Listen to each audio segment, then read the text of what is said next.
উপরে খুশি নয়, কিসের ডর কিসের চিন্তা? আমার মাওলা যে আমার প্রতি ভাও, তাহলে আর কোনো টেনশন রয় না। কথা ঠিক কি না? দুনিয়াতে মারে ডাকলে মা খুশি, দুনিয়াতে বাবারে ডাকলে বাবা খুশি। কারো সন্তান যদি বাবারে বাবা বলে না ডাক দেয়, বাবা নারাজ হয়ে আপনজনদের কাছে দুঃখ করে আমার ছেলেটা আমার আব্বা বলে ডাক দেয় না, বলে না? বলে না? মেয়েটা আমারে মা বলে ডাক না দিলে মা নারাজ হয়, আপনজনদের কাছে বলে মেয়েটা মা বলে ডাক দেয় না। কোন নাতি যদি দাদারে দাদা বলে ডাক দেয়, দাদার দিল ঠান্ডা হয়ে যায়। ছোট্ট নাতিটা যদি দাদারে সহি করে দাদা বলতে নাও পারে, কোন রকম যদি বলে দাদা, তাহলে আপনজনদের কাছে গর্ব করে আমার নাতি আমাকে দাদা বলে ডাক দিছে। ঠিক না? ও দুনিয়ার মানুষেরা, ও আল্লাহর গোলামেরা, জমিনে দাঁড়ায় এই নওগাঁও দাঁড়ায় যদি কেউ আল্লাহরে আল্লাহ বলে ডাক দেয়, আসমানের মালিক আল্লাহ তার উপরে খুশি হয়ে যায়। সুবহানাল্লাহ। আল্লাহরে বান্দা না ডাকলে আল্লাহ নারাজ হয়। আল্লাহরে বান্দা যত ডাকে আল্লাহ তত খুশি তার বান্দার উপরে হয়ে যায়। রব্বুল আলামিন কোরআনুল কারীমে বলেছেন, ওয়াল্লাযীনা আমানু আশাদ্দু হুব্বাল লিল্লাহ, যারা ঈমানওয়ালা তাদের কলিজার মধ্যে আল্লাহর জন্য সিরিয়াস ভালোবাসা। মুমিনের দিলের মধ্যে আল্লাহর জন্য ব্যাপক ভালোবাসা। এজন্যই তো মসজিদের মিনার থেকে যদি আল্লাহু আকবারের ধ্বনি পয়সা আসে, মুয়াজ্জিনের কণ্ঠে যখন দোকানদার আল্লাহু আকবারের ধ্বনি পায়, দোকানের শাটার বন্ধ করে দেয়, সমস্ত কাজ কাম বন্ধ করে মসজিদের দিকে দৌড়ায়। কেন দৌড়ায়? সে যে আল্লাহরে বড় ভালোবাসে, এজন্য দৌড়ায়। ঠিক না? অনেক রাত্রে ঘুমাচ্ছে, ফজরের নামাজের চিন্তা মাথার মধ্যে, শেষ রাত্রে শয়তান আইসা পা টিপে, উঠিস না। কিন্তু মুমিনের কানে যখন আল্লাহু আকবারের ধ্বনি চলে যায়, আরামের বিছানা ছাইরা ওযু বানায়া দৌড়ায়া মসজিদে যায়, সিজদায় পড়ে সুবহান রাব্বিয়াল আলা আলা বলে কান্দে, আল্লাহরে ডাকে, আল্লাহর পবিত্রতা বর্ণনা করে। কেন করে? মুমিন আল্লাহরে ভালোবাসে, এজন্য করে। ঠিক না? আমাদের একজন আব্বা আছে, পিতা, এই মিল্লাতের পিতা, এই জাতির পিতা। নাম কি? মাশাআল্লাহ। ভুলভাল কিছু বলবেন না, এতদিন আমাদেরকে ভুল বুঝাইছে। জাতির পিতা অন্যজনের কথা কইছে, বলে কি বলে নাই? ওই বেটার কোনো দোষ নাই, সব দোষ পার্টি নেতাদের কথা কোন। ঠিক না? জাতির পিতা অমুক, জাতির পিতার কন্যা না বললে মামলা। হায় হায় হায়, জাতির পিতা ইব্রাহিম খলিল, আল্লাহর বন্ধু, এ মিল্লাতের জাতির পিতা ইব্রাহিম নবী। ওরা আমাদেরকে ধোঁকা দিতে চাইছে, আমরা যতই বুঝাইছি ওরা বুঝনেই নাই। কেন? ওদের মধ্যে অহংকারের একটা গরম ছিল, এই জন্য আমাদের কথা নেয় নাই। বরং যদি বলতাম তাহলে সামনের দিকে মাইকের কথা কইতে দেব না। হায় হায় হায়, শুকর ওই মহান মালিক আল্লাহর কথা বলেন। ঠিক না? চেয়ারম্যান মহোদয় সুন্দর কথা বলছে, হৃদয়টা জোড়ায় গেছে। গত বছরও মাহফিল করবে, অনুমতি নাই। সবাই যেন কি পুলিশ আয় গেছে, চলবে না। গ্রাম থেকে একজন খোসা লাগাই দিছে, বলতে ভালো না, রাজনীতির গল্প করে। অনুমতি নেওয়ার জন্য দিনের পর দিন তাদের কাছে পাড়ি জমানো লাগছে। কথা বলেন ঠিক না? লিস্ট ধরাই দিছে, এ বক্তা আনা যাবে না, রাজনীতির কোনো কথা বলা যাবে না। বললে মাদ্রাসার কমিটি, মাদ্রাসার প্রিন্সিপালের 12টা বাজাইছে ওরা। মেরে ভাই দুস্তার বুজুর্গ আজিজ, শুকর সেই মহান মনিব আল্লাহ পাক রব্বুল আলামিনের, যিনি আমাদেরকে সুন্দর পরিবেশ করে দিয়েছে। শুকরিয়া আদায় করে আলহামদুলিল্লাহ। আরে সবাই কয়লারে সুরে কোন আলহামদুলিল্লাহ। শুকর আদায় করলে আল্লাহ তাআলা নিয়ামত বাড়ায় দেবে। আর যদি শুকর আদায় না করি, শত্রুরে কখনো অবহেলা করতে নাই, ঠিক কি না? এই যে বলছি না, চট করে ঢুকে যাইব, ঢুকে গেলে বিপদ আছে, করে অবহেলা করা যাবে না, সজাগ থাকতে হবে। কথা বলেন ঠিক কি না? শুকরিয়া আদায় করতে হবে। আলহামদুলিল্লাহি রাব্বিল আলামিন। কুরআনুল কারীম আল্লাহ বলছে শুকর করলে নিয়ামত বাড়ায় দিব। আল্লাহু আকবার। লা ইন শাকারতুম লাযীদান্নাকুম ওয়া লা ইন কাফারতুম ইন্না আযাবী লাশাদীদ। আল্লাহ বলছে শুকর করলে নিয়ামত বাড়ায় দিব, আর যদি শুকর আদায় না করো আল্লাহ কঠিন আযাবের কথা বলছে। যেমন আযাব কিন্তু বড় কঠিন, বড় ভয়াবহ। এজন্য শুকর আদায় করার দরকার আছে না নাই? শুকর গুজার বান্দা হও রে দুনিয়ায়, শুকর গুজার বান্দা হও রে দুনিয়ায়, যাহার ফলে নজ নিয়ামত বেড়ে যায়।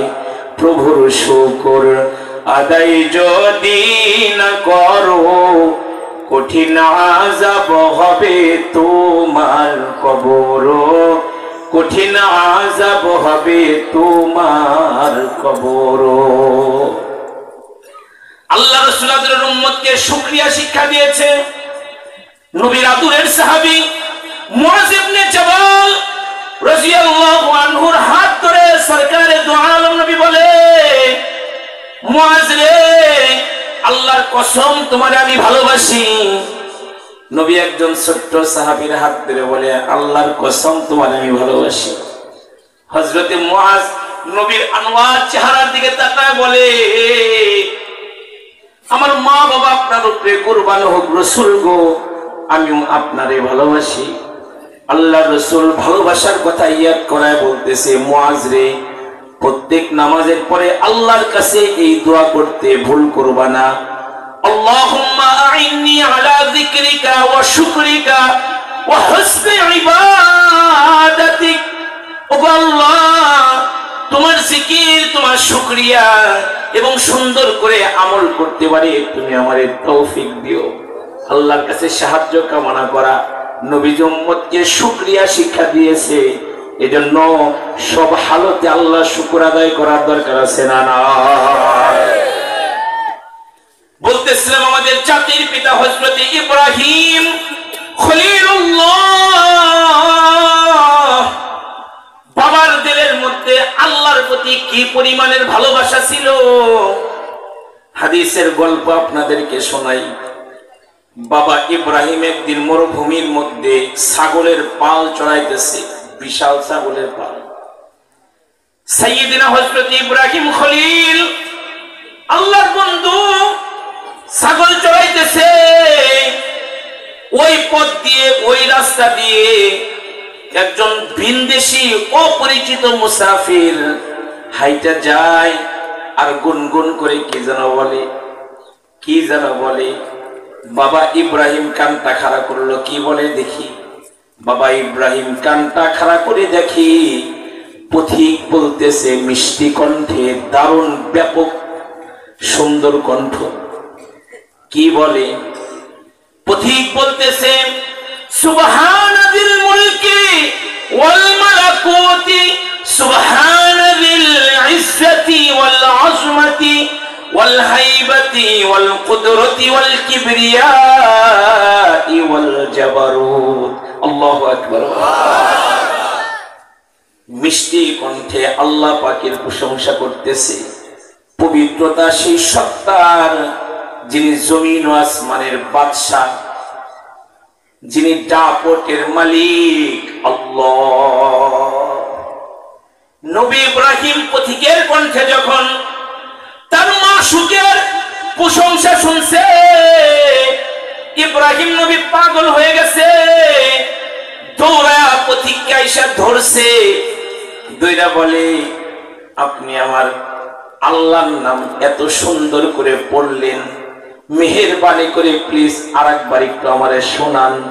পথিক বলে, আমি শোনাতে পারি, কিন্তু আমাকে পারিশ্রমিক দেওয়া লাগবে। নবী ইব্রাহিম বলে, কি পারিশ্রমিক চাও? পথিক ডাক দিয়া বলে, আপনি কি দিবেন বলেন, আপনি কি দিতে চান? নবী ইব্রাহিম বলে, এই যে বিশাল ছাগলের পাল, তুমি যদি আমার মাওলার প্রশংসার কথাগুলো আরেকবার শোনাও, তাহলে অর্ধেক পাল ছাগল আমি তোমারে হাদিয়া দিয়ে দিব। পথিক আবার তিলাওয়াত শুরু করছে। বাবা নবী ইব্রাহিম মাতুয়ারা হয়ে গেছে, পাগল হয়ে গেছে। পথিকরে ডাক দিয়া বলে, আরেকবার। পথিক ডাক দিয়া বলে, এখন কি দিবেন? নবী ইব্রাহিম এত ভালোবাসা সিনার মধ্যে ডাক দিয়া বলে, বাকি অর্ধেক ছাগলের পাল আমি তোমারে হাদিয়া দিয়ে দিব। পথিক আবার শোনাইলো আল্লাহর প্রশংসার কথা। নবী ইব্রাহিম তার কণ্ঠের জাদুতে নিজেকে হারিয়ে ফেলছে। আবার হাত ধরে বলে, প্লিজ আরেকবার। পথিক ডাক দেয়া বলে, এখন তো কিছু নাই, এখন কি দিবেন? এখন কি দিবেন? নবী ইব্রাহিম চোখের পানি ছেড়ে দিয়ে বলে, এখন আমার কাছে দেওয়ার মতো কিচ্ছু নাই, তবে ভাই রে, এই যে বিশাল ছাগলের পাল আমি তোমারে হাদিয়া দিয়েছি, এগুলো দেখভালের জন্য একজন রাখাল জরুরত। তুমি যদি আমার মাওলার নামটা শোনাও, আমি ইব্রাহিম তোমার রাখাল হয়ে যাব। আল্লাহু আকবার। পথিক কথাটা শোনার সাথে সাথে আল্লাহর খলিলকে জড়ায় ধরছে। আল্লাহর খলিল রে, আমি দুনিয়ার কোনো মানুষ না, আমি ফেরেশতা, আসছিলাম আপনাকে পরীক্ষা করার লিগা। আপনি আপনার আল্লাহরে কত ভালোবাসেন। আপনি তো এমনি আল্লাহর খলিল না, আপনি আপনার জীবনের চাইতে আপনার রবকে বেশি ভালোবাসেন। এজন্যই তো আল্লাহ আপনার উপাধি দিয়েছে খলিলুল্লাহ। তুমি মাটির আদমকে প্রথম সৃষ্টি করিয়া ঘোষণা করিয়া দিলা শ্রেষ্ঠ বলিয়া, তাই নূরের ফেরেশতা করে আদমকে সিজদা। ও তাই নূরের ফেরেশতা করে আদমকে সিজদা। তুমি সবার চেয়ে দিলে মাটির মানুষকে সম্মান। আল্লাহু আল্লাহু নারে তাকবীর। মুমিনের সিনার মধ্যে আল্লাহর ভালোবাসা সবচাইতে বেশি, কারণ আল্লাহ যে তার বান্দারে সবচাইতে বেশি ভালোবাসে। কেউ যদি 50-60 বছর ধরে শুধু গুনাহ করে, শয়তানের পথেই শুধু চলে, জিন্দেগীর শেষ বিকালে যদি আল্লাহর ডাক দিয়া বলে, আল্লাহ বুঝি নাই, ভুল করছি, অপরাধ করছি, আপনি আমারে ক্ষমা করে দেন। আল্লাহর রাসূল বলে, জিন্দেগীর শেষ বিকালেও কেউ যদি আল্লাহর কাছে সরি বলে, গফফার মালিক আল্লাহ তার পিছনের সব গুনাহ তিনি মাফ করে দেন। আল্লাহর ভালোবাসা যদি কোনো সিনার মধ্যে বাইরে যায়, সিনার মধ্যে ঢুকে যায়, আল্লাহর ভালোবাসা ও বুক থেকে কেউ কেড়ে নিতে পারে না। কথা বলেন ঠিক কি না? কেউ কেড়ে নিতে পারে না। আল্লাহর ওই ভালোবাসা কেউ ছিনাইয়া নিতে পারে না। হতে পারে সে পুরুষ মানুষ, হতে পারে সে মহিলা মানুষ। একজন মহিলার সিনার মধ্যে যদি আল্লাহ পাকের মুহাব্বত ঢুকে যায়, আল্লাহ পাকের ভালোবাসা ঢুকে যায়, তাহলে কোন জালেম, কোন সন্ত্রাস তার ভিতর থেকে আল্লাহর মুহাব্বত ছিনাইয়া নিতে পারে না। চিল্লায় বলেন ঠিক কিনা? আপনারা নিশ্চয় ফেরাউনের নাম শুনেছেন। আমাদের চেয়ারম্যান মহোদয় বারবার বলতেছিল, ফেরাউনের ফেল করছে, ফেরাউনে ফেল করছে। ফেরাউনের ঘরে কাজের মেয়ে ছিল, কাজের লোক।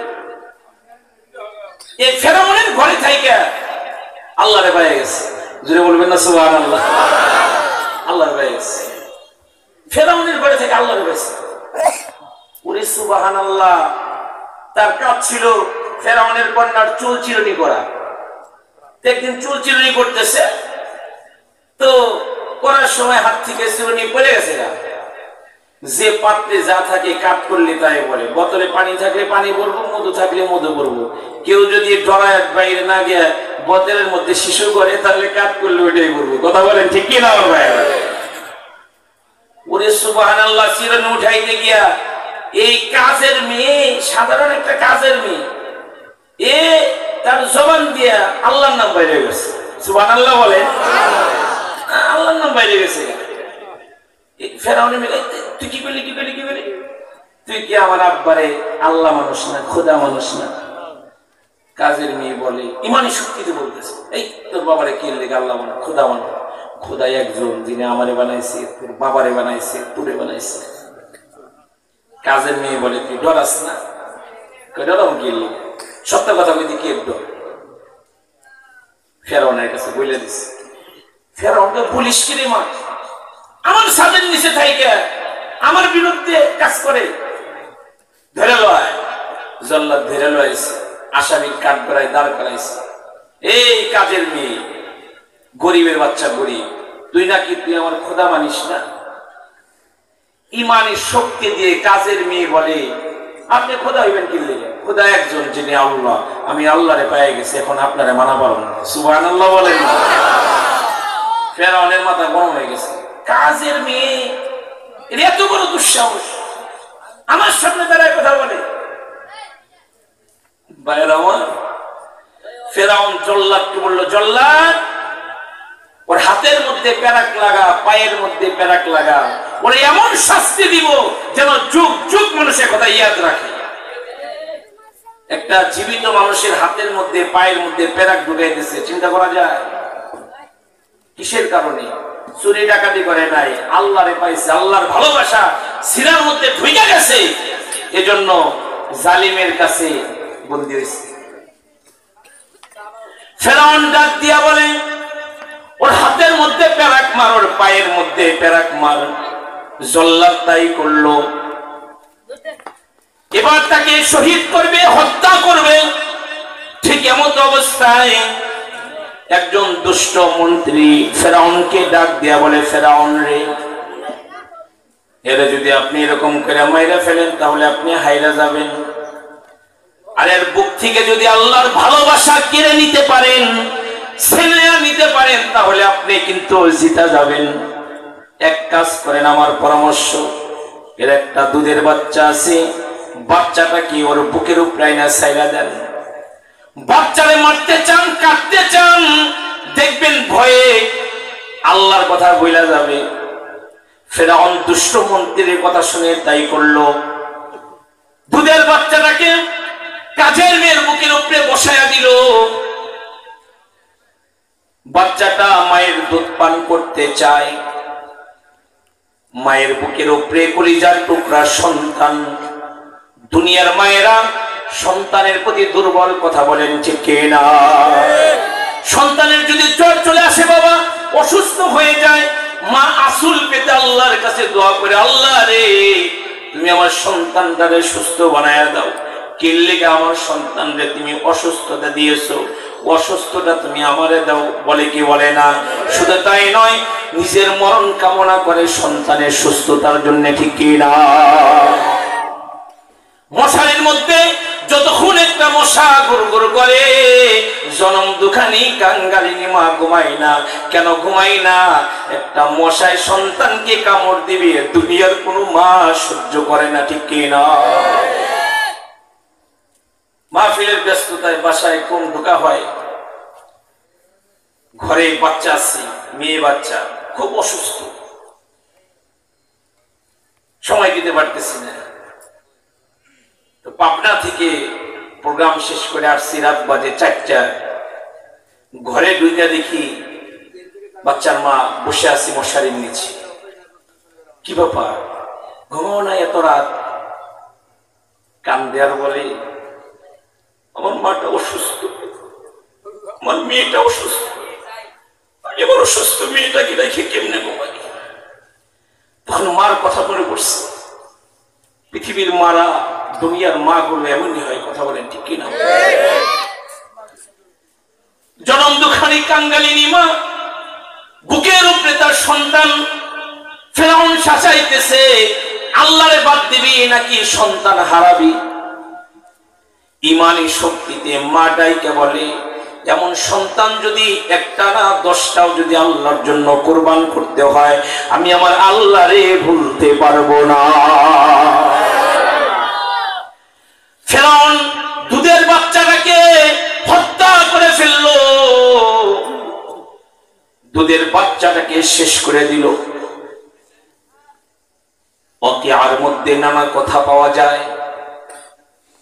এবার মেয়েটাকে, কাজের মেয়েটাকে হত্যা করবে, মাইরা ফেলবে। ঠিক তার আগ মুহূর্তে কাজের মেয়েটা ফেরাউনকে ডাক দিয়া বলে, ফেরাউন রে, তুই আবার দুধের বাচ্চাটাকে মারলি, তুই এখন আমারে মারবি, তবে তোর কাছে আমার দরখাস্ত, আমার এই দুধের বাচ্চাটাকে অন্য কবরে না দিয়া আমার সাথে তুই এক কবরে দিয়ে রাখিস। নির্মম ভাবে শহীদ করলো ফেরাউন। ফেরাউন ঘরের মধ্যে গিয়ে আসিয়াকে ডাইকা বলে, নিজের বউরে ডাইকা বলে, আমার কেউ খোদা না মানলে তাকে কেমন শাস্তি দেই, এমন শাস্তি কাজের মেয়েকে দিয়েছি, যুগ যুগ মানুষ কথাগুলো মনে রাখবি। আসিয়া ডাক দিয়া বলে, কি করেছো? ফেরাউন ডাক দিয়া বলে, ওরে তোমার মারছি, ওর দুধের বাচ্চাটারেও মারছি। আসিয়া ডাক দিয়া বলে, তোমার মতো নিষ্ঠুর মানুষ আর হতে পারে না। বলে, কি করব, আমাকে খোদা মানে না, এজন্য একটু জীবন দেওয়া লাগলো। আসিয়া ডাক দিয়া বলে, কাজের মেয়ে তো ইমান আনছিল লিগা কাজের মেয়েরে মারলা, কাজের মেয়ে আল্লাহরে পাইছে জন্য তারে মারলা, আমারে কি করবা? আমি তো আমার আল্লাহরে পাইয়া গেছি, আর আমি তো আমার মাওলারে পাইয়া গেছি। আরে তুমি কিসের খোদা? তুমি তো মিয়া বেহুদা মানুষ, তুমি কিসের খোদা? জামাই বউ যেমনি কথা কয়, তুমি কিসের খোদা? ভালো হয়ে যাও, ভালো হইতে পয়সা লাগে না। ফেরাউন ডাক দিয়া বলে, বউ রে, তুই যদি আমার খোদা না মানিস তাহলে তোমার কেউ মানবে না, কারণ ঘরের মানুষ যদি বড় হুজুর না কয়, বাইরের মানুষকে বড় হুজুর কই বলে, তুই আমারে মাইনে ল। আসিয়া ডাক দিয়া বলে, মুমিনের এক জবান, জোরে বলেন সুবহানাল্লাহ। মুমিনের কয় জবান? এক জবান। সময় দিল, সময় দেওয়ার পরে জিজ্ঞাসা করে এক কথা। ফেরাউনের মাথা নষ্ট হয়ে গেল। রাজ দরবারে মন্ত্রী পরিষদ বসে আছে, আসিয়াকে তলব করলো, আসামির কাঠ করায় দাঁড় করায় দিল। ফেরাউন জিজ্ঞাসা করে, কি রে, কি ব্যাপার? আসিয়া ডাক দেয়া বলে, রাত্রে যা বলছে এখনো তাই বলবো, আমি আমার আল্লাহরে পায়ে গেছি, তোমার মতো বেহুদা খোদারে খোদা মাই না, আমি আমার আল্লাহরে নারাজ করতে পারি না। আল্লাহু আকবার বলে। ইমানি একটা শক্তি আছে না নাই? জোরে বলেন আছে না নাই? ইমানি একটা শক্তি আছে। সেই শক্তি দিয়ে আসিয়া ডাক দিয়ে বলতেছে, আমি আমার আসল আল্লাহরে পায়ে গেছি, তোমার আমি মানতে পারবো না। ফেরাউন জল্লাদকে ডাক দিয়ে বলে, জল্লাদ রে, আর সহ্য করা যায় না। এক নাম্বার যে তোর কাজটা, সে কাজটা হলো, ও তো খুব সুন্দরী, ওরে সুন্দরী দেখে আমি বিয়ে করেছিলাম, এক কাজ কর, ওর শরীর থেকে কাপড়গুলো টাইনা টাইনা খুল। নাউজুবিল্লাহ বলেন। কাপড়গুলো খুলে ফেললো। ফেরাউন ডাক দিয়ে বলল, গুলি করে না, তীর মেরে নয়, ধারালো শরীর দ্বারা ওর গায়ের গোশত গুলা কাটতে থাক। ধারালো শরীর দ্বারা আসিয়ার শরীর থেকে গোশত গুলো কাটতে শুরু করলো। ওয়াকিয়ার মধ্যে পাওয়া যায়, শুধু তাই নয়, মরিচের গুঁড়া ওই কাটা জায়গার মধ্যে লাগায় দিল। আসিয়া আল্লাহরে ডাকতেছে জমিন থেকে, আল্লাহ রব্বি বিনি ইনদাকা বাইতান ফিল জান্নাহ ওয়া নাজ্জিনি মিন ফিরআউন। আসিয়া জমিন থেকে আল্লাহরে ডাক দিছে। আসিয়ার ডাকটা 7 আকাশ ভেদ করে আরশে আজিমের চৌকাঠের সাথে গিয়া যেন ধাক্কা লাগছে। আল্লাহু আকবার। আল্লাহ তাআলা আসিয়ার দোয়াকে কবুল করেছে, মঞ্জুর করেছে। আল্লাহ, তোমার পাশে আমার লেগে একটা ঘর বানায় দাও। আল্লাহ তাআলা আসিয়ারে লয়ে গেছে। কিসের কারণে এত বড় কুরবানি দেওয়া লাগলো? আল্লাহর ভালোবাসা সিনার মধ্যে সবচাইতে বেশি, এজন্য দেওয়া লাগলো, ঠিক কি না? বিশ্ব পয়গম্বর মুহাম্মদ আরবি সাল্লাল্লাহু আলাইহি ওয়াসাল্লামের প্রিয়তমা স্ত্রী খাদিজাতুল কুবরা রাদিয়াল্লাহু আনহা দুনিয়া থেকে চলে যাইতেছে, আল্লাহর কাছে চলে যাইতেছে। আল্লাহ রাসূল খাদিজার জন্য দোয়া করতেছে আর বলতেছে, খাদিজা রে, আপনি আল্লাহর কাছে চলে যাইতেছেন, আমি আশাবাদী আল্লাহ আপনারে জান্নাত দিবে। তবে আপনি জান্নাতে যাওয়ার পরে জান্নাতের মধ্যে আমার বিবিদেরকে আপনি সালাম পৌঁছায় দিবেন। জোরে বলেন সুবহানাল্লাহ।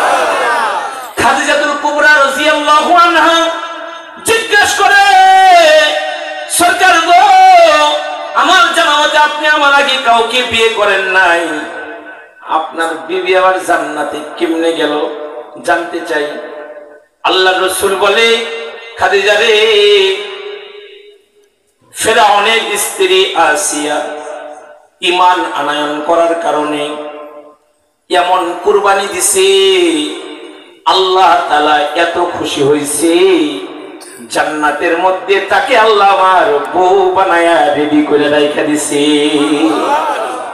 হযরত খাদিজাতুল কুবরা রাদিয়াল্লাহু আনহা সেই মানুষ, ইসলামের শুরু লগ্নের মানুষ। আল্লাহ রাসূল দাওয়াতের কাজে বের হতেন, গভীর রাতে আমার পয়গম্বর ঘরে ফিরতেন। আমার রাসূল বলেন, দুইজন মানুষকে ডাকতে দেরি হয়েছে, দরজা ওপেন করতে দেরি হয় নাই। একজন আবু বকর সিদ্দিক রাদিয়াল্লাহু আনহু, আর একজন খাদিজাতুল কুবরা রাদিয়াল্লাহু আনহা। পয়গম্বর বলেন, গভীর রাতে যখন বাড়িতে আসতাম, একটা ডাক দিতে হতো, দ্বিতীয় ডাক দেওয়ার আগে আমার খাদিজা দরজা খুলে দিত। জিজ্ঞেস করতাম, খাদিজা রে, আপনি ঘুমান না এত রাত? খাদিজাতুল কুবরা বলতেন, স্বামী হে আমার, ওগো আল্লাহর রাসূল, আপনি দাওয়াতের কাজে ব্যস্ত থাকেন, আমি জানি। এই মক্কাতে আপনার দুশমনের কোনো অভাব নাই। আমার ডর লাগে, আমার টেনশন লাগে, না জানি কখন কোন সময় আমার পয়গম্বরের উপরে ওরা অ্যাটাক করে। আল্লাহর রাসূল গো, আমি ঘুমাবো দূরের কথা, এক ডক পানি আমি খাদিজা মুখে নেই না, পান করি না। জোরে বলা যাবে কি সুবহানাল্লাহ? আরে দেখে নবীজির মুজিজা, ধন্য গো বিবি খাদিজা, সপিয়া দিল জীবন আর যৌবন, মাল দৌলত যাহা ছিল চরণে সব সপিয়া দিল, বানাইল জীবনের আপন। আল্লাহ রাসূল বলেছেন, ঈমানের জন্য এমন কুরবানি করছে, আল্লাহ তাআলা জান্নাতের মধ্যে আমার লেগে বউ বানায় রেডি করে রাখছে। সুবহানাল্লাহ। মিরাজের রজনীতে আল্লাহর নবী মক্কাতুল মুআজ্জামা থেকে বাইতুল মাকদাসের দিকে যাচ্ছে, জিবরাইল আমিন সাথে। আল্লাহ রাসূল এমন একটা এলাকার উপর দিয়ে যাচ্ছে, আল্লাহ রাসূলের নাকের মধ্যে এমন একটা খুশবু আসতেছে, জিন্দেগিতে এমন কোন মন মাতানো খুশবু আল্লাহ রাসূলের নাকে আসে নাই। আল্লাহ রাসূল জিবরাইল আমিনকে জিজ্ঞাসা করলেন, জিবরাইল রে, এমন মন মাতানো খুশবু কোন জায়গা থেকে আসে? জিবরাইল আমিন বলে, রাসূল গো, ফেরাউনের ঘরে একটা কাজের মেয়ে ছিল, গরিব মানুষ, ঈমান আনয়ন করার কারণে এমন কুরবানি পেশ করেছে, এমন কুরবানি পেশ করেছে, দুধের বাচ্চা হারাইছে, নিজেও শহীদ হয়েছে, নিজেও মরছে। বাচ্চাটারে তার চোখের সামনে কুরবানি করছে, দেহ থেকে কল্লা আলাদা করে দিয়েছে। মেয়েটার দরখাস্ত ছিল, আমার মেয়েটারে আর আমার তোরা এক কবরে দিস। ওরা কথা রেখেছে, ওদেরকে যেই কবরের মধ্যে রাখা হয়েছে ওই কবর থেকে মিশক আম্বরের ঘ্রাণ আল্লাহ বাইর করে দিছে। ওয়াল্লাযীনা আমানু আশাদ্দু হুব্বান লিল্লাহ। ঈমানদারের সিনার মধ্যে, মুমিনের সিনার মধ্যে আল্লাহর জন্য ভালোবাসা কম না বেশি? কম না বেশি? রাখবো তো ইনশাআল্লাহ। কারা কারা রাজি? ধরেন একটা বাজি, নারেই তাকবীর। দুই হাত সোজা করেন, দুই হাত সোজা করেন, নারেই তাকবীর। আল কোরআনের আলো, আল হাদিসের আলো, নারেই তাকবীর। এ আমার একটা কথা বাবা, আল্লাহর ভালোবাসা সিনার মধ্যে সবচাইতে বেশি রাখবো ইনশাআল্লাহ। আরো জোরে ইনশাআল্লাহ। দুই নাম্বার একটা কথা বলবো, এটাও কুরআনুল কারীম থেকে, আর শেষ হয়ে যাবে বয়ান। রব্বুল আলামিন আল্লাহ এমন এক নবীর উম্মত আপনারে আমারে বানাইছে। ওই নবী বলেছে, উম্মতেরা রে, আসছি দুনিয়াতে সবার পরে, তোমরা কিন্তু টেনশন করিও না। আসছি আমি সবার পরে, আমার উম্মত হয়ে তোমরা আসছো দুনিয়াতে সবার পরে, চিন্তা করিও না, জান্নাতে যাব সবার আগে। আরে কত শান, কত মান, কত রে ইজ্জত, সবার আগে জান্নাতে যাবে এই নবীর উম্মত। এই নবীর উম্মত সবার আগে জান্নাতে যাবে। আল্লাহ তাআলা কুরআন কারীমে বলেছেন, নবী আপনি বলুন, কেউ যদি আমি আল্লাহরে চাই, আল্লাহর ভালোবাসা চাই, তারে বইলা দেন সে যেন আপনারে ভালোবাসে। আপনারে যারা ভালোবাসবে আমি আল্লাহ নিজে তাদেরকে ভালোবাসবো। শুধু ভালোবেসেই ক্ষান্ত হব না, আমি আল্লাহ তাদের জীবনের গুনাহগুলো মাফ করে দিব।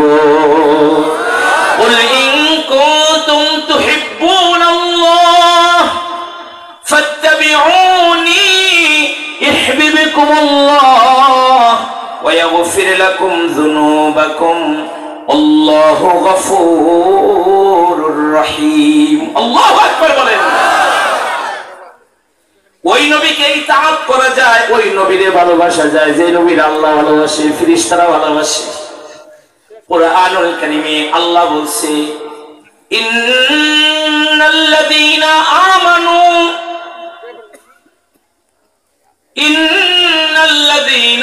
আমানু ওয়া আমিলুস সালিহাতি কানাত লাহুম জান্নাতুল ফিরদাউসি নুজুলা। আল্লাহর রাসূল আল্লাহর কোরআনের আয়াত আমাদেরকে শুনাইতেছে, নবীদের উপরে নাযিল হয়েছে, আল্লাহর নবীর জবান দিয়ে বাইর করে বলতেছে, নিশ্চয় যারা ঈমান আনার পরে নেক আমল করবে আল্লাহ তাআলা তাদেরকে জান্নাতুল ফিরদাউস তাদের জন্য আপ্যায়ন স্বরূপ রেখে দিয়েছে। এমন এক পয়গম্বরের উম্মত আমি আপনি হইছি বাবা। আল্লাহর রাসূল এমন নবী তিনি, যিনি জিন্দেগিতে কোনোদিন মিথ্যা কথা বলে নাই, নাকি বলছে? বলছে জীবনেও না। কাফেরদের মধ্যে সরদার শয়তান কাফের হলো আবু জাহেল। আবু জাহেল পর্যন্ত আমার নবীরে আল্লাহ আমিন বলে ডাকত। আল্লাহু আকবার বলে। কাফেররা পর্যন্ত আমার নবীকে আল্লাহ আমিন বলে ডাকত। এমন নেতা আমার আপনার নবী, ওই নবীকে লিডার মানা যায়, জীবনে যে কোনোদিন মিথ্যা কথা বলে নাই, ওই নবীরে মানা যায় না? ওই নবীর ইতাআত করা যায় না? ওই নবীর ভিতরটা এত সাফ, এত পরিষ্কার ছিল, এত পরিষ্কার ছিল যে তিনি কাফেরের সাথেও সুন্দর ব্যবহার করতেন, কাফের বেঈমানের সাথেও তিনি সুন্দর আচরণ করতেন। সরকারে দো আলম নবী অপরিচিত মানুষের সাথেও সুন্দর আচরণ করতেন। যুদ্ধের ময়দান ছাড়া আমার পয়গম্বর কারো উপরে তরবারি ওঠান নাই। আল্লাহু আকবার বলবেন না? ওই নবীর উম্মত আমি আপনি, ওই রাসূলের উম্মত আমি আপনি। এই নবীর মার্কাজ, নবীর দুনিয়াতে সবার আগে মাদ্রাসা করছে, আলহামদুলিল্লাহ বলেন না? এই মার্কাজ কোরআনের বাগান। আমার ভাইয়েরা, আমার বাবাজিরা, পর্দার আলের মা বোনেরা, আমার নবীর ভিতরটা এত সুন্দর ছিল। আল্লাহ রাসূল মসজিদের মধ্যে বয়ান করতেছে, সাহাবায়ে কেরাম বয়ান শুনতেছে। একটা গ্রামের মানুষ মসজিদের মধ্যে আসছে, একটু পরে ওই ছাড় বাইরে না গিয়া মসজিদের কোণার মধ্যে পেশাব করা শুরু করছে। সাহাবায়ে কেরাম তো সব আবু বকর সিদ্দিকের মতো নরম না, কেউ কেউ তো খুব গরম, ঠিক না? ওমরের মতো গরম না সব, অনেকে চেয়ে গেছে না, আইন সর্বনাশ করছি কিনি, মারবি এমন অবস্থা। আল্লাহ রাসূল অবস্থা দেখে ডাক দিয়ে বলে, মাইরো না, এর কাজ করতে দাও, পেশাব কমপ্লিট করতে দাও। মসজিদের মধ্যে পেশাব করছে, চিন্তা করা যায়। পরে এবার ধরে নিয়ে আইছে নবীদের কাছে। লোকটা এমন ভয় পাইছে, আমার আজকে খাই ফেলবে। রাসূলের কাছে আনলেন, রাসূল তারে এমন ভাবে বসাইলেন, নিজের শরীরের লগে লাগায়, কন্যা সুবহানাল্লাহ, পিঠের মধ্যে হাত দিয়ে বলে, আপনি যখন আবার আসবেন মসজিদের পবিত্রতা রক্ষা করবেন, এখানে আপনি আরাম করবেন, আর পেশাব পায়খানার জরুরত হইলে ওই যে বাহিরে পেশাব পায়খানা ওইখানে যাবেন, ঠিক আছে? হুজুর ঠিক আছে। লোকটা চলে যাবে, আল্লাহ রাসূল নিজের গায়ের একটা জামা লোকটারে হাদিয়া দিল। সুবহানাল্লাহ বলে। অপরাধ করছে, নবী তারে জামা হাদিয়া দিতেছে। লোকটা নবীর কাছ থেকে রুখসত নিয়ে চলে যাচ্ছে। আল্লাহ রাসূল তারে ডাক দিয়ে বলে, হাইটা যাইতেছেন, যান, আপনার একটা বাহন হাদিয়া দিলাম, যার এই বাহনে চলে যান। সুবহানাল্লাহ বলে। লোকটার দিল এত বড় হয়ে গেছে, হাই রে আল্লাহ, এত বড় অন্যায় করছে আর আমার এত আদর করলো। গ্রামে চলে গেছে। গ্রামের মানুষ সহজ সরল হয় না, একবারে সাদা সিধা মানুষ, নরম মানুষ। গ্রামে যায়, গ্রামের মাঝখানে দাঁড়ায় চিৎকার করে বলতেছে, আমার গ্রামের মানুষেরা তোমরা শোনো, আমি এমন একজন গুরু পেয়েছি, এমন একজন নবী পেয়েছি, এমন একজন উস্তাদ পেয়েছি। আমি জঘন্য অপরাধ করে ফেলেছিলাম, আমাকে মারে নাই, গালি দেয় নাই, উল্টা আমার আদর করছে, আমার জামা হাদিয়া দিচ্ছে, আমাকে বাহন হাদিয়া দিয়েছে। গ্রামের লোকেরা বলে, এত ভালো মানুষ, আমাদেরকেও তার কাছে নিয়ে চলো। হাদিসে আছে, গ্রামের 300 মানুষ একসাথে এসে নবীর আখলাক দেখে নবীর হাতে হাত রেখে কালিমা পড়ে মুসলমান হয়ে গিয়েছে। ওই নবীর উম্মত আমি আপনি। খুশি না বেজার? খুশি না বেজার? আল্লাহ রাসূল পাহাড়ের পাদদেশ দিয়ে রাস্তা যায়, একটা দুষ্ট নারী নবীর উপরে ময়লা ফেলে, ময়লা পানি ফেলে, নোংরা জিনিস ফেলে। নবী দেখেও কিছু বলে না। ধৈর্যের পাহাড় আমার সরকার, কথা বলেন ঠিক কি না? কিচ্ছু বলে না। আল্লাহ রাসূল কিছুদিন পরে রাস্তা দিয়ে আবার যাচ্ছে, দেখে আজকে কেউ ময়লা ফেললো না। নবীজি রাস্তার লোকদেরকে জিজ্ঞেস করলেন, এই কি ব্যাপার, আজকে জামা কি ময়লা ফেললো না? ও বুজুর্গ নারী কোথায়? লোকেরা বললেন, সে তো খুব অসুস্থ, বাইরে থেকে বাইরে হইতে পারে না। আল্লাহ রাসূল শুনলেন সে খুব অসুস্থ। ওই নারীর ঘরে পুরুষ মানুষ বলতে কেউ ছিল না, একটা মাত্র মেয়ে। মেয়ে আর মা কথা বলতেছে ঘরের মধ্যে। হঠাৎ করে গিয়ে যেন বাহির থেকে কলিং বেল টিপ দিয়েছে, দরজার মধ্যে নক করেছে। অসুস্থ মহিলা বলে, মা দেখো তো কে আসলো। মেয়েটা দরজা ওপেন করে দেখে মুহাম্মদুর রাসূলুল্লাহ সাল্লাল্লাহু আলাইহি ওয়াসাল্লাম দাঁড়ায় রয়েছে। একা না, পিছনে এই উম্মতের সেরা মানুষ আবু বকর সিদ্দিক দাঁড়ায় রয়েছে। মেয়ে দৌড়ায় এসে মারে, কো মা, আব্দুল্লাহর বেটা এসে, তুমি এর যে কষ্ট দিছো, মারে আজকে ঘরে ঢুইকা তোমারে গলা টিপে মারবে, আমাকে গলা টিপে মাইরে ফেলবে। মহিলা ভয় পাইছে, সত্যি আজকে মাইরে ফেলবে রে। একটু পরে মহিলা বলে, মারে যা আব্দুল্লাহর বেটারে না ভিতরে আসতে বল, আমি তার কাছে সরি বলবো। আল্লাহু আকবার বলেন না? আমি তার কাছে সরি বলবো। এবার মেয়েটা আল্লাহর নবীকে ওয়েলকাম করলেন। নবী ভিতরে ঢুকবেন, এখান থেকে একটা সবক নিব। আমার নওগাঁও, নওগাঁও এই এলাকার ভাইয়েরা, এখান থেকে একটা সবক নিব আমরা। এই কথাটা ইয়াদ রাখবো, মনে রাখবো। কারো বাড়িতে ঢুকতে হলে অনুমতির দরকার আছে না নাই? সালাম দাও, অনুমতি দাও, অনুমতি দিলে ভিতরে ঢোকা যাবে। অনুমতি না দিলে কারো বাড়িতে, কারো ঘরে, কারো বেডরুমে ঢোকা জায়েজ নাই, জায়েজ নাই। চিল্লা বলেন ঠিক না? আল্লাহ রাসূল ভিতরে ঢুকলেন, মহিলার কাছে আসলেন। মহিলার চেহারার দিকে তাকায় রাসূল আন্দাজ করলেন ভয় পাইছে। মহিলা ডাক দিয়া বলে, আব্দুল্লাহর বেটা রে, কি মনে করে আমাদের বাড়িতে? আল্লাহ রাসূল বলে, রহমতের নবী বলে, বরকতের নবী বলে, শুনলাম আপনি অসুস্থ, এজন্য আপনাকে দেখার জন্য আসছি। আর কি দেরি নয়? মহিলা বলে, হাই রে, আমি অসুস্থ, কি আমাকে দেখতে আসলো না? আর যারা এত কষ্ট দিলাম, তার ভিতরটা এত সুন্দর, সে আমাকে দেখার জন্য চলে আসলো। আর কি দেরি করা যায়? এখন পড়ায় দাও লা ইলাহা ইল্লাল্লাহু মুহাম্মাদুর রাসূলুল্লাহ। বলেন না সাল্লাল্লাহু। গল্প লোকের গল্প কত শুনেছো সবাই, আমার বিশ্ব নবীর জীবন কথা যার তুলনা নাই। ধরাইলেন একটি শিশু ধুধু মরুর দেশে, বাবার দেখা পাই নাই শিশু এই দুনিয়ার বুকে। মাকে ছেড়ে দুধ মার কাছে শৈশব কাটে তার, দাদাও তার বিদায় নিলেন ছেড়ে এ সংসার। মিথ্যা কথা বলতেন না তাই সবার আল্লাহ আমিন, দুঃখী লোকের দুঃখ শুনে কাঁদতো সারাদিন তিনি আমার নবী মুহাম্মাদুর রাসূলুল্লাহ সাল্লাল্লাহু আলাইহি ওয়াসাল্লাম। আমার নবী একজন অপরিচিত মানুষের সাথেও সুন্দর ব্যবহার করতেন, সুন্দর আচরণ করতেন। আফসোস আর পরিতাপের সাথে বলতে হয়, চিনে জানে বুঝে তারপরেও বেয়াদবি করে এমন মানুষ সমাজে আছে না নাই? চিনি তারপরেও বেয়াদবি করে। আমার নবীর কাছ থেকে সবক অর্জন করে আমার ভাইয়েরা, আমার যুবক বন্ধুরা, বুড়া বাবারা, পর্দার আড়ালের মা বোনেরা, আমার নবী মক্কার জিন্দেগিতে একদিন ঘর থেকে বাইরে হয়েছে, হাঁটতে হাঁটতে অনেক দূরে চলে গিয়েছে। নবীর নজরে পড়েছে একজন বুড়া মহিলা, একজন বৃদ্ধা নারী, মাথার মধ্যে বোঝা, কাঁধের মধ্যে বোঝা, হাইটে যাইতে পারতেছে না, খুব কষ্ট হইতেছে।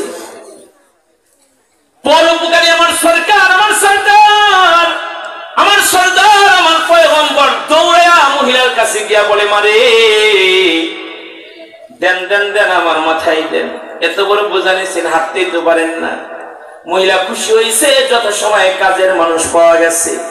নবীজি বোঝা মাথায় নিয়েছে, মহিলা আবার আগে আগে হাঁটে, নবী পিছনে পিছনে হাঁটে। মহিলা কাজের মানুষের কাছে মনের দুঃখের কথা শেয়ার করতেছে। মহিলার মনের মধ্যে, দিলের মধ্যে দুঃখ কি? মহিলা বলে, বাজান দেশ ছেড়ে চলে যাইতেছে, এই দেশে আর থাকা যাবে না। কেন রে মা, কি হয়েছে? মহিলা শেয়ার করে, বাজান রে, এই মক্কা নগরীতে, এই মক্কা শহরে একটা ভদ্র ছেলে ছিল, সবাই তারা আলামিন বলে, সত্যবাদী বলে, খুব ভালো ছিল, কিন্তু ইদানিং সে পাগল হয়ে গেছে, মাথা আউট হয়ে গেছে। জোরে কর নাউজুবিল্লাহ। কেন? বলে এখন তার কাজ হলো ভাই ভাই ঝগড়া লাগানো, বাপ বেটায় ঝগড়া লাগানো, এক গোত্রের মানুষ আর এক গোত্রের মানুষের সাথে ঝগড়া লাগানো, বাপ দাদার ধর্ম বাদ দিয়া সে নাকি কোন ধর্মের দাওয়াত দেয়। এর যন্ত্রণায় আর ভাল লাগে না, এজন্য চলে যাইতেছি। বুড়ি মহিলার মুখ দিয়া যা বাইর হইতেছে, রহমতের নবী, বরকতের নবী রে গালমন্দ করতেছে। আমি জানতে চাই আমার যুবক ভাইরা, বুড়া বাবারা, যারে গালি দেয় সে কি দূরে নাকি বুড়ির কাছে? বকা শুই না, বুঝাও ফেলে দেয় না, একটা জবাবও দেয় না। এত সবর ওলা আমার পয়গম্বর। জায়গা মতো চলে গেল বাবা, আল্লাহর নবী মহিলার কাছ থেকে বিদায় নিয়ে চলে আসবে। ওই সময় মহিলা ডাক দিয়ে বলে, কত কথা বললাম, তোমার পরিচয় তাহলে শুনলাম না, কে তুমি বাবা? কি তোমার বাবার নাম কি? তোমার মায়ের নাম বলো না, কি তোমার পরিচয়? আল্লাহ রাসূল বলে, মানে রাস্তা বলে তারে গালি দিয়েছেন, আমি সেই মুহাম্মদ সাল্লাল্লাহু আলাইহি ওয়াসাল্লাম। ধুলি যেন আসমান থেকে জমিনে পড়ছে। নবীর নূরানি কদম জড়ায় ধরে বলে, বাবারে আবু জাহিল আমার কাছে ভুল নিউজ দিয়েছে, ভুল সংবাদ দিয়েছে। উতবা সাহেব আমারে ভুল বুঝাইছে তোমার ব্যাপারে। তুমি খারাপ মানুষ হতে পারো না, তুমি আলামিন। এক মুহূর্ত দেরি নয়, পড়া দাও লা ইলাহা ইল্লাল্লাহু মুহাম্মাদুর রাসূলুল্লাহ। বলেন না সাল্লাল্লাহু আলাইহি ওয়াসাল্লাম। ওই নবীর মুহাব্বত করা যায় বাবা, ওই নবীকে ভালোবাসা যায়। ওই নবীর ভালোবাসা যদি নওগাঁও বৈশাও ইজহার করা যায়। আল্লাহর রাসূল বলে, মাইলের ক্ষেত্রে তোমরা অনেক দূরে, কিন্তু মুহাব্বতের কারণে দূরে না, তোমরা আমার বুকে। নবী নবী করে আর কত কাল আমি কাঁদবো, আপন নয়নে কবে জানি প্রিয় নবীকে আমি দেখব। নবী নবী করে আর কত কাল আমি কাঁদবো। এই মজলিসে এমন অনেক আল্লাহর পেয়ারা থাকতে পারে যারা আল্লাহর নবীর প্রতি মাসে স্বপ্নে দেখে। কথা বলেন ঠিক কি না আমার ভাইয়েরা? আমার জানা মতে আমি 100 মানুষের নাম বলতে পারবো যারা আল্লাহর নবীকে একাধিকবার স্বপ্নে দেখেছে। আলহামদুলিল্লাহ। আল্লাহর নবীকে একবার কেউ যদি স্বপ্নের মধ্যে জিয়ারত করতে পারে, দোজখের আগুন তার জন্য হারাম, জান্নাত তার জন্য ওয়াজিব হয়ে যায়। এক বক্তা এটা মানতে চায় না, আবু জাহেল তো নবীরে দেখছে, সে কি জান্নাতি? আমি বক্তারে বলবো, দোস্ত আবু জাহেল কি নবীর ঈমান সহকারে দেখছে? ঈমান সহকারে কোন মুমিন যদি আল্লাহর নবীর একবার স্বপ্নে দেখে, দোজখের আগুন তার জন্য হারাম হয়ে যায়, জান্নাত তার জন্য ওয়াজিব হয়ে যায়। নিশ্চয় আপনারা হযরত জুনাইদ বাগদাদী রাহমাতুল্লাহি আলাইহির কথা শুনেছেন। অনেক উঁচু পায়ের এক বুজুর্গ। তৎকালীন সময় সে বড় পালোয়ান ছিল, কুস্তিগীর ছিল। ও যুগের বাদশা সার্কুলার করে দিল পুরা দেশে, আমার জুনাইদের সাথে কেউ যদি কুস্তি খেলায় জিততে পারে, এরা আমি অনেক বড় পুরস্কার দিব। ওই মহল্লার এক দুর্বল মানুষ, শুকনা, গায়ে শক্তি নাই, গরিব, এই বাদশার কাছে এসে বলে, বাদশা আমি লড়তে চাই। বাদশা বলে, এই বোকা, তোর শরীরে নাই গোশত, তোর ধাক্কা দিলে পড়ে যাবি গা, তুই কি লেগে ওর সাথে লড়তে চাস? তোর তো শক্তি নাই। নামের নাম ইসলাম না, কামের নাম ইসলাম। কথা বলেন ঠিক কি না? ঢাকাতে এক জায়গা আছে মহাখালী, খালি জায়গা আছে, নাম আছে কলা বাগান, একটা কলা গাছ খুঁজে পাবেন। নাম আছে হাতির ঝিল, একটা হাতিও নাই। নাম আছে শান্তিনগর, অশান্তির আগুনে ভরা। কথা বলেন ঠিক কি না আমার ভাইয়েরা? নাম আছে আরামবাগ, ব্যারামের কোনো অভাব নাই। কেটকেটে এক লোক আইসা আমার মসজিদে জমা পড়ে। আমি বললাম, ভালোই তো মহব্বত দেখা যায়, আগে আগে বয়ে থাকে না এসে। নাম কি আপনি? আমার নাম বাহাদুর। শরীরে গোস্ত নাম রাখছে বাহাদুর। কাগজের আমি নামে কামে না। ও কি নামে কামে না? নাম আছে আতর আলী, নাম কিন্তু সুন্দর আতর আলী, কিন্তু লগে বিড়ির দুর্গন্ধে কাছে বিরা যায় না, এমন মানুষ আছে না নাই? নাম রাবিয়া বসছে আয়েশা সিদ্দিকা। ওরে বাবা, তার জিন্স প্যান্টের অবস্থা দেখা ছেলেরা এমন ভাবে তাকায় যে জিনিসটা যায় কি। যদি যুবকরা তাকায় তো বাচ্চায় কান্দার করে, মারে অমুকের ছেলে না, আমারে দেখে আমি যাবি কইছি। তুমি পরকা পরো, তোমার সম্মানের সাথে দেখবে। তুমি এমন প্যান্ট পরছো, সমালোচনা তো করবোই। কথা কোন ঠিক কিনা? মহিলারা শেষ করে ফেলতেছে সবকিছু। ওয়াজ মাহফিল মহিলাদের সংখ্যা বেশি, এজন্য একটু বুড়া মরিচ দিয়ে দিলাম আর কি। এবার যদি ভালো হয়ে যায়, প্রত্যেক মানুষের ঘর ভালো হয়ে যাবে। কথা বলেন ঠিক কিনা আমার ভাই? ওদিকে যাবেন, আবার দাওয়াত বন্ধ হয়ে যাবে আমার ভাইরা। আল্লাহু আকবার কবীরা, আল্লাহু আকবার কবীরা। জুনাইদ বাগদাদীর সাথে লড়তে চায় একজন দুর্বল মানুষ। বাদশা বলে, তোর সাহস দেখে আমার ভালো লাগছে, ঠিক আছে। খেলার দিন ধার্য করলো। বাদশা নিজেও খেলা দেখার জন্য ময়দানে হাজির হইল। খেলা লাগবে, ঠিক তার আগ মুহূর্তে কেটকেটা লোকটা জুনাইদকে কানে কানে এসে বলে, জুনাইদ তুমি অনেক একটু হেল্প করো, সহযোগিতা করো, তুমি আজকে আমার জিতাইয়া দাও। জুনাইদকে কি লিগে আপনার জিতাম? ডাক দিয়া বলে, জুনাইদ রে, আমি যে বড় দুর্বল মানুষ, বড় অসহায় মানুষ রে জুনাইদ, আমার ঘরে চুলায় আগুন জ্বলে না রে জুনাইদ, আমি খুব অসহায় একজন মানুষ, আমি জানি তোমার সাথে আমি জীবনেও পারবো না। দেখো না আমার দেহের অবস্থা, জুনাইদ রে আজকে তুমি হাইরা যাও, আমারে জিতাইয়া দাও, তবে তোমার কাছে আমি অনুরোধ